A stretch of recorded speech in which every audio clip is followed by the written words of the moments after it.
আসল অপরাধ এবং অপরাধী সেটা তো চোখের সামনে, আউট ইন দ্য ওপেন, সকলের সামনে দেখা যাচ্ছে। ব্রাত্য বসুর গ্রেফতারি চাই, ব্রাত্য বসুর ড্রাইভারের গ্রেফতারি চাই। তাকে জিজ্ঞাসা করতে হবে যে তোমাকে কে নির্দেশ দিল ছাত্ররা হিউম্যান চেইন করেছে তার উপর দিয়ে গাড়ি চালিয়ে দেওয়া।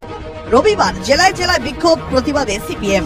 বর্ধমান হাওড়ার মিছিলে পুলিশের সঙ্গে বাম নেতা কর্মীদের তুলকালাম কাণ্ড ঘটে। বাম শিবিরে কর্মসূচি রয়েছে সোমবারও, তবে রাস্তায় নয়। কলেজ বিশ্ববিদ্যালয়ে ছাত্র ধর্মঘটের ডাক এসএফআই এর। সোমবারই আবার উচ্চ মাধ্যমিক পরীক্ষা শুরু। ধর্মঘটের রেশ যাতে রাস্তায় না পড়ে, পরীক্ষার্থীদের যাতে কোনো সমস্যা না হয় তার জন্য সতর্ক বলে কোনো রকম ধর্মঘট চলবে না। দুই, আগামী কাল থেকে উচ্চ মাধ্যমিক পরীক্ষা শুরু হচ্ছে। পরীক্ষা যারা দিচ্ছে তাদের কোনো রকম অসুবিধা পরীক্ষার হলে যাওয়ার সময়, পরীক্ষা চলাকালীন এবং বাড়ি ফেরার সময় কোনো জায়গায় যেন কোনো সমস্যা না হয়। রাস্তায় কর্মসূচি নেই স্পষ্ট করেন সিপিএম নেতারা।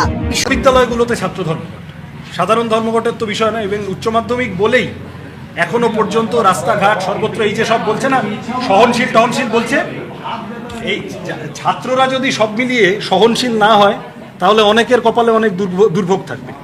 ছাত্ররাও সহনশীল, কারণ উচ্চ মাধ্যমিক পরীক্ষা চলছে, মানুষের জনজীবন স্বাভাবিক রাখার প্রশ্ন আছে। এই জন্য বিশ্ববিদ্যালয়গুলোর ভিতরে এসএফআই ছাত্র ধর্মঘট